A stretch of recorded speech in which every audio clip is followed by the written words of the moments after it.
arm is keeping me awake a little bit, so I figured I'd take my mind off of it.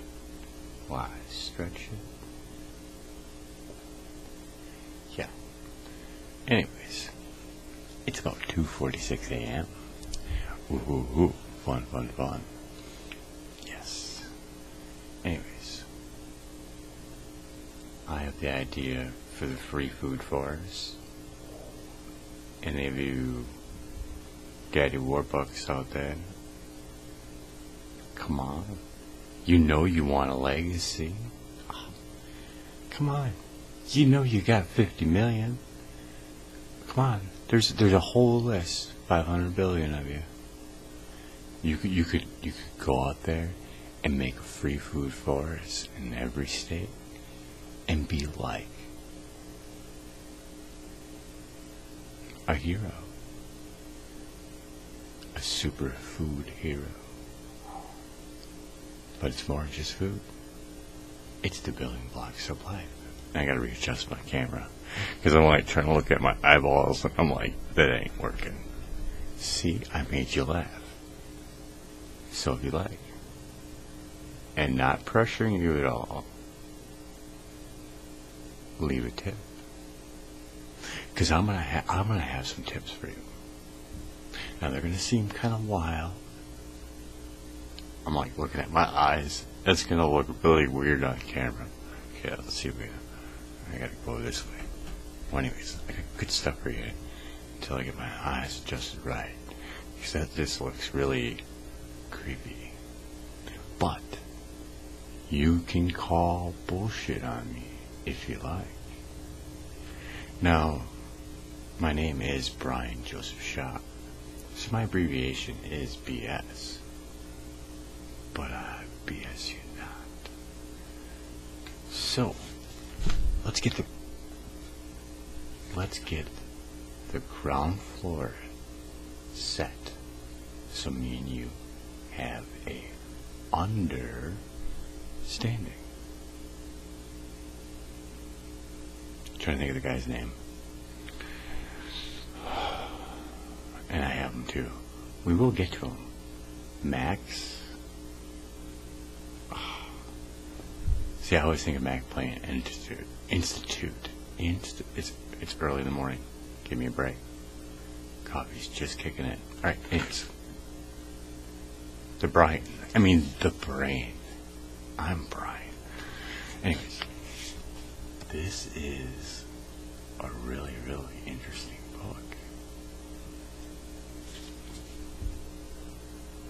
Just so you get the right one, it's the PBS one. Oh, very interesting things. Anyways, the ground floor, real simple. Our brains are electrical. That's why I'm all right now, because I'm on camera. Here is a little investigation for you double slit experiments. So if the double slit experiment doesn't like to be observed and acts only 2 instead of 3, how about people on camera? Just makes you think. Well, anyways, the brain, electrical, then chemical, billions of neurons. They exchange electrical impulses. Another guy, if you look up, would be Nikola Tesla. Now he stated, I want to get it right, I believe it's 6 to 8, could be 4 to 8. I'll have to look it up. But trust me, it's posted all over the place on my Facebook. Anyways, between those two frequencies, you can control human motion of a person. You're thinking, no, you're nuts. Really? Blowing a dog whistle once. Do you think that makes them happy? And you can't hear it. Anyways, I don't want to creep you out. That's why I'm trying to play with you. Gotta keep it light. Why? If you would refer to my YouTube channel or type in gut bacteria. Very interesting. But we're not going to talk about that right now. We're on the brain. Or the brain's on us. Or in us. In us. See, I just made you laugh again. I know I did. Hope you weren't drinking chocolate milk off the nose. Well, anyways. I have nothing set up, by the way. I'm doing this all out. I'm just like, you know what? I can make a video about what I want to do. So, real simple. And I got the stuff for you to look at. This ain't BS. I gotta think of something really quick. Damn. BS. Best stuff? I don't know. That was pretty quick. That's all I could come up with. Anyways. So, yeah, information here. And I also have posted on my Facebook over and over again a teacher's manual that explains all. Now you see the tension there? Because it's huge. All the things that can be manipulated, or actually not manipulated, it's mine, but the things in order that the neurons need for all the chemicals, like endorphins, I want to get them right too. Anyways, they're on there, and they're in here too. There's a whole list of them, and thyroid, a bunch of stuff. That's why a lot of people are sick. First one up would be your alarm clock. This is a great set. I'm glad on how this is all working out. Your alarm clock, real close to your head. Don't want that. Help me with this demonstration. The first thing I'm going to do, not yet. The first thing I'm going to do, and can I get you just to stand beside me for a minute? This is a meter that measures radio frequency radiation, and I call it my Christmas tree. And basically it tells you where that source is coming from. So I can go around like this, and you can hear the sound. So the sound, I also have numbers here that are flashing, but the sound tells me where the radiation is coming from. Now I'm using wireless mics, so that's what some of this is. When I measured earlier, this room was perfectly clean. Here we have a DECT phone. It's an AT&T DECT phone, and I'm just going to ask Chris to plug it in. Can you hear that? This is off scale. This is how far I have to go for the best guideline in the world, the Salzburg guideline, which is 1/10,000th of the Canadian guideline. Okay. Now, there's also material there that has been designed to shield radio frequency radiation. I'm going to come a bit closer, and I'm just going to get you, Walter, to put it in between the two.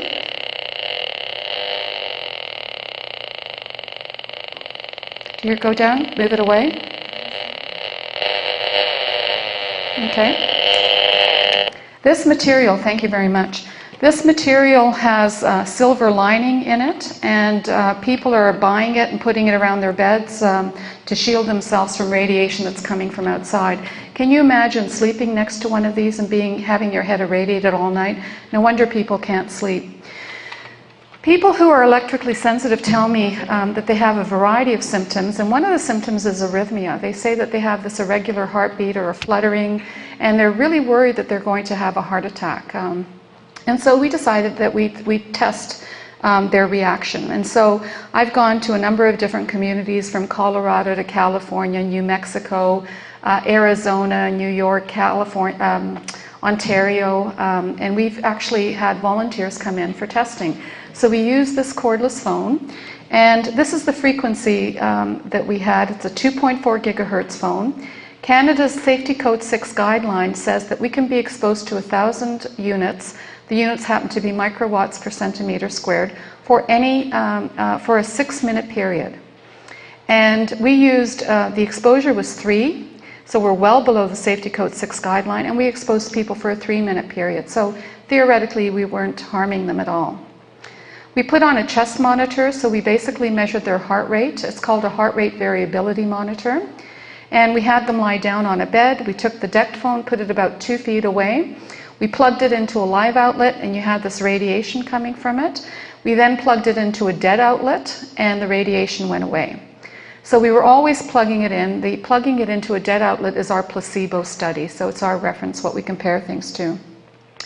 And this is what we started getting. Every time their heart beat, we got this little spike on the computer. And the spike is the time between beats.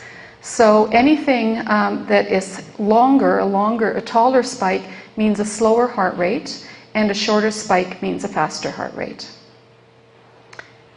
This is one of the subjects that we tested. We've now tested about 90 people. Our aim is to do 100.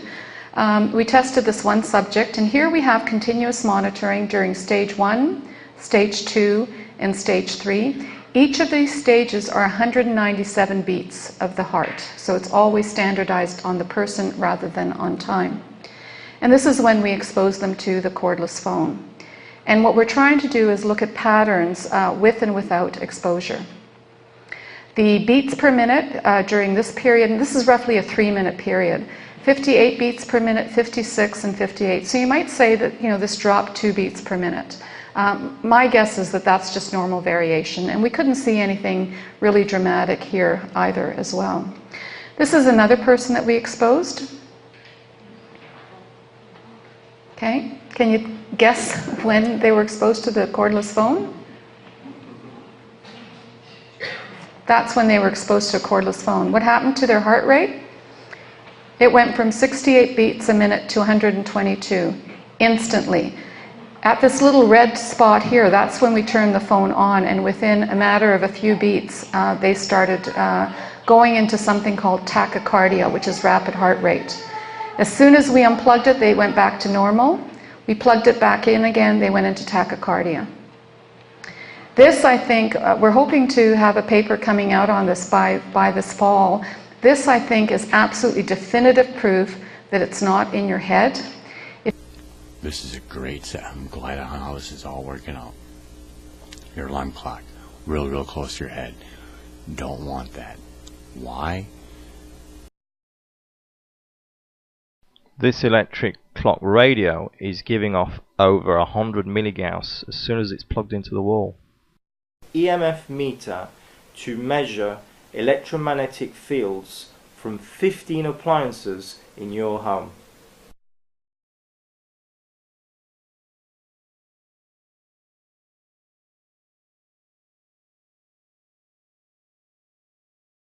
The microwave oven is switched off here, but it's plugged in on the wall. It's giving us a reading of about 10 milligauss.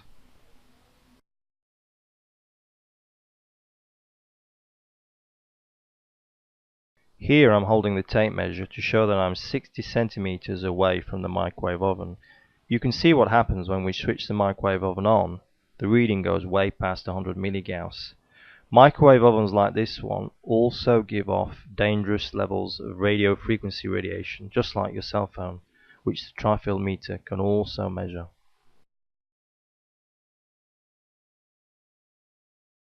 Here I've positioned the tri-field meter in close proximity to the flat screen TV. You can see by the red light that it's on standby, and when I switch the TV on, the light goes green and we get a reading of between 4 and 5 milligauss. The ghetto blaster is switched off and unplugged. Watch what happens when we plug it in. The reading goes right over 100 milligauss. This is without even playing any music. This is one of those AC-DC adapters which so many pieces of electrical equipment have these days. As soon as you plug it into the wall, the reading goes over 100 milligauss.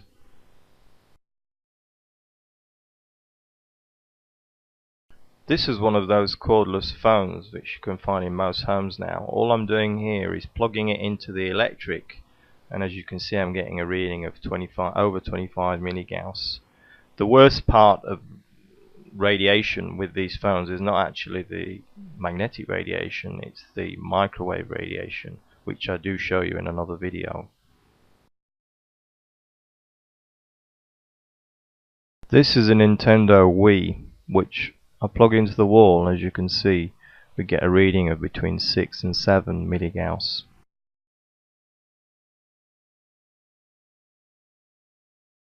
Here I'm on the electrical setting on the tri-field meter. When I plug the Nintendo DS into the wall, you can see I get a reading of about 35 kilovolts per meter.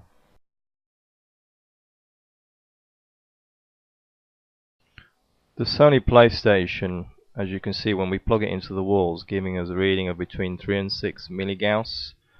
But your child will be also receiving microwave radiation if they're using it in wireless mode.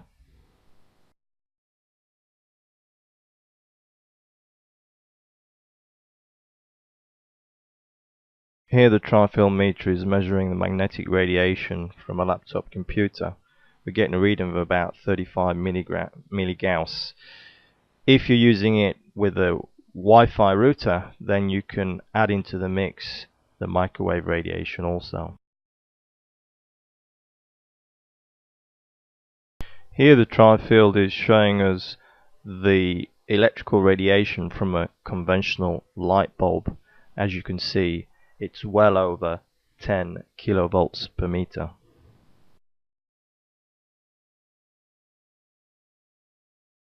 Here the tri-field is measuring the magnetic radiation from a CFL. You see we've got about 8 milligauss.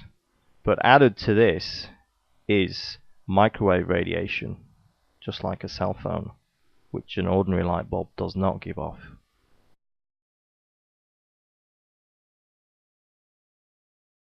This electric razor is giving over 100 milligauss of radiation when it's plugged into the mains and switched on.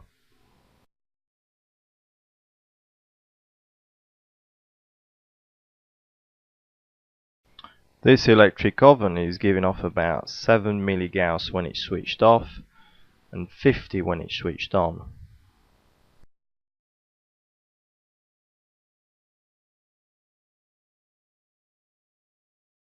This electric hairdryer gives off over 100 milligauss when in use.